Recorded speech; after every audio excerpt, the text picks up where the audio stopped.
Hello students, welcome to Mid Benches classes. Hello everyone. So as you know we are in trigonometry lesson. Problem set we are doing problem set 6 और question number 5 के हमने question number 8 तक complete कर दिया था. Let's start with question number 9.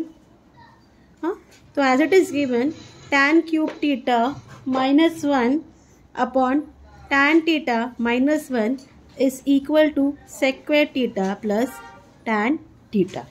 ठीक है. So what is our left hand side? It is tan cube theta -1 upon tan theta -1. ये आपका लेफ्ट हैंड साइड है. हमें प्रूव करना है, इसको क्या प्रूव करना है? Secant theta plus tan theta. So what you are going to do, ये आपका जो है ये क्या है? A cube minus B cube है. इसको आप A cube minus B cube के फॉर्मूला से ओपन करोगे तो it will be tan theta -1 into tan square theta plus tan theta plus 1 upon tan theta -1. ठीक है. What I have did here? It's a formula of A cube minus B cube. तो क्या है A cube minus formula? A minus B into A square plus A B plus B square. तो this is your formula. ठीक है. इस तरीके से आप इसको ओपन करोगे. No as you see here tan theta -1 tan theta -1 common है, ये कट हो जाएगा. तो आपको क्या मिलता है यहाँ? tan square theta plus tan theta plus 1 ये मिलता है. नो अब tan स्क्वायर थीटा प्लस 1 को हम एक साथ लिखेंगे और tan थीटा को बाहर लिखेंगे. क्यों ये किया हमने? क्योंकि सेक्वेट थीटा किसको इक्वल है? tan स्क्वायर थीटा प्लस 1 को इक्वल है, इसलिए किया. तो यहाँ आपका आ जाएगा secant theta plus tan theta. So okay. Now यहाँ क्या किया हमने? सेक्वेट थीटा किसको इक्वल है? 1 प्लस tan स्क्वायर थीटा को या tan स्क्वायर प्लस 1 को. ठीक है. So it is equal to right hand side. So अब हम is completed. Therefore left hand side is equal to right hand side. Therefore, tan cube theta -1 upon tan theta -1 is equal to sequent theta plus tan theta. So now what has been given in tens sum?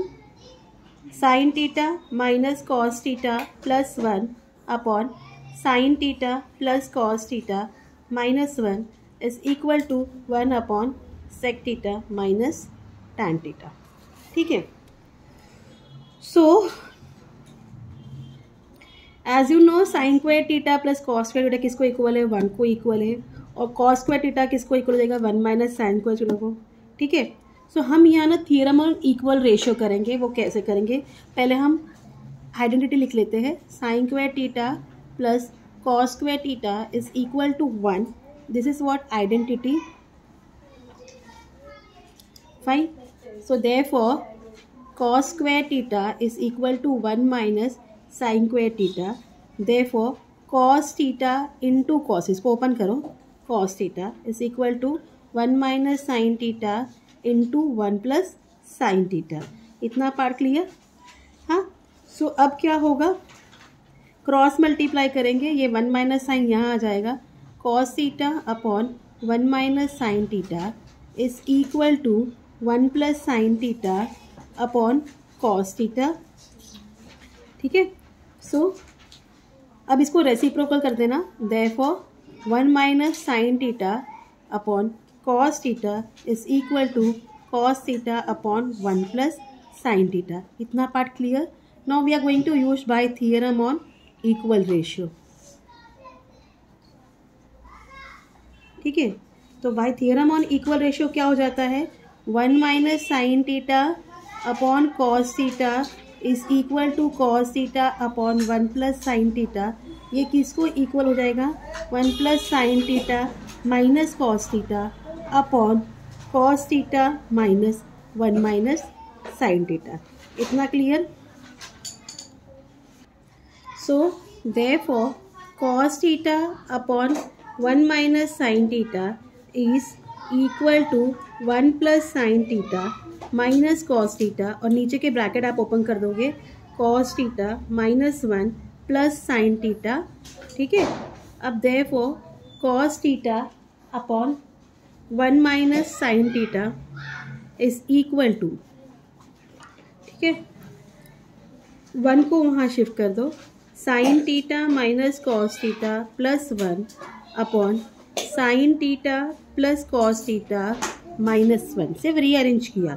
अब आप क्या करोगे, left hand side, ये जो left hand side है यहाँ आप cos theta से मल्टीप्लाई डिवाइड करोगे, dividing by numerator and denominator by left hand side of cos theta, ठीक है।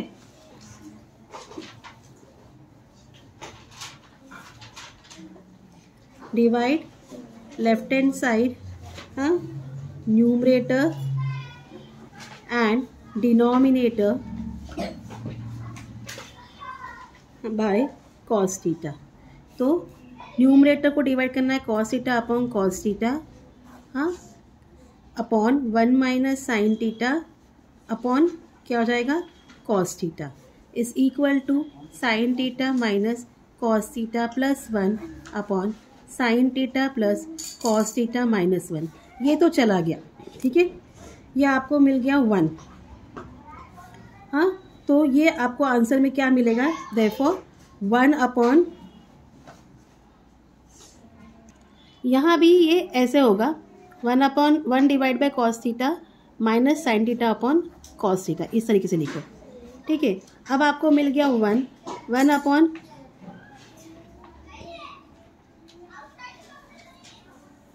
तो यहाँ का 1 आ गया। सो 1 अपॉन कॉस थीटा किसको इक्वल है, सेक थीटा को इक्वल है, and sine theta upon cos theta किसको इक्वल है, टैन थीटा को, हाँ, ठीक है, is equal to sine theta minus cos theta plus 1 upon sine theta plus cos theta minus 1। यहाँ आप रीज़न दोगे, sec theta is equal to 1 upon cos theta and tan theta is equal to sine theta upon cos theta. इतना part clear. फिर जो कि हमें ऐसे ही prove करना था, ये आपका क्वेश्चन था। So therefore sine theta minus cos theta plus 1 upon sine theta plus cos theta minus 1 is equal to 1 upon sec theta minus tan theta. So this was your question number 10। इस तरीके से हमने question number 5 पूरा complete कर लिया। Let proceed to question number 6। Now word problem sums are going to be done. So चलते हैं। Now as it is given in 7th question, a boy is standing at distance of 48 metre from a building. एक लड़का खड़ा है building से 48 metre के distance पे। समझो ये बिल्डिंग है, ठीक है, हाँ, उसको हमने ए बी नाम दे दिया और वो लड़का उससे कितने डिस्टेंस पे खड़ा है, 48 मीटर के from building. Observe the top of building, तो नीचे से वो ऊपर देख रहा है, तो जो एंगल ऑफ एलिवेशन बन रहा है वो बन रहा है 30 डिग्री का। You have to find the height of the building, हमें ये ढूंढना है। क्लियर। सो हम लिखेंगे let A B represent the building,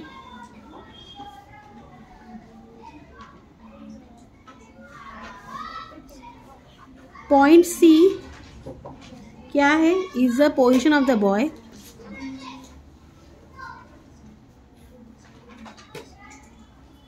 angle A C B is the angle of elevation. Fine.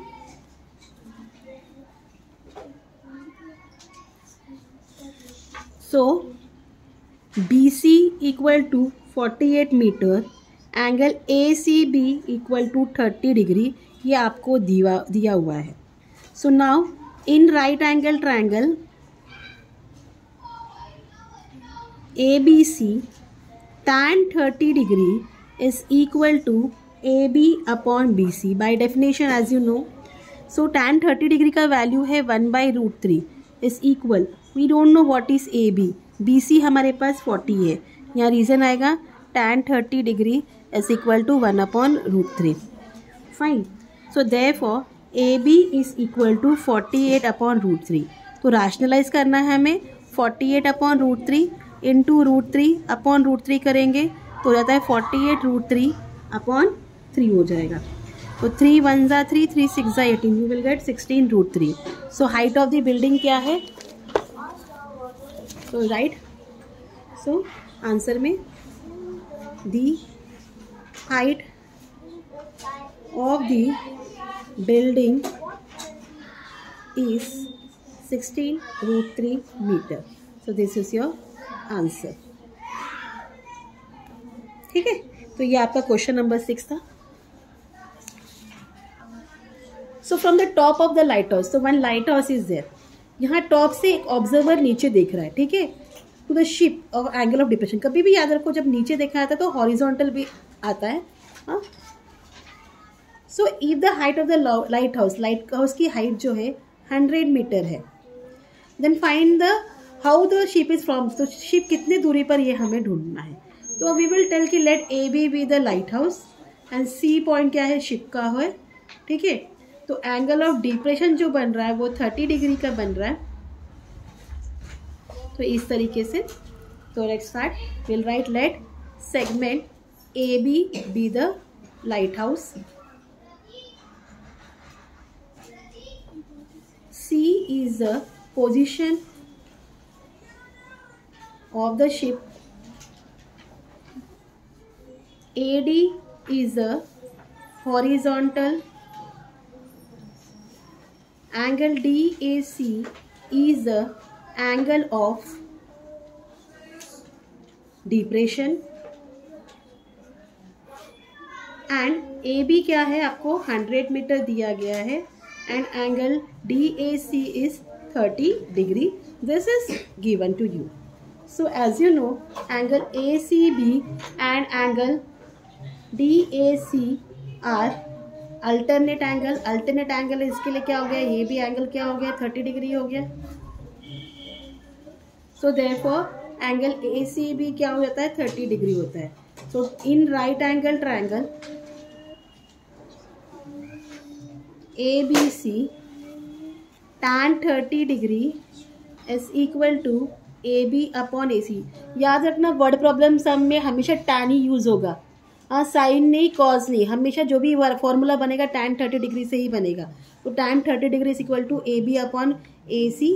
Bye definition you are going to write the reason. What is the value of tan 30 is 1 upon √3 equal AB is 100 upon AC. This is reason is tan 30 degree is equal to 1 upon √3. Now cross multiply, you will get AC equal 100 into √3. So sorry, AC नहीं, BC. So therefore BC क्या मिल गया, 100 √3 metre. तो distance of a ship from the lighthouse is how much? Distance of ship from the lighthouse is 100 √3 meter. So this way we have finished till question number 7.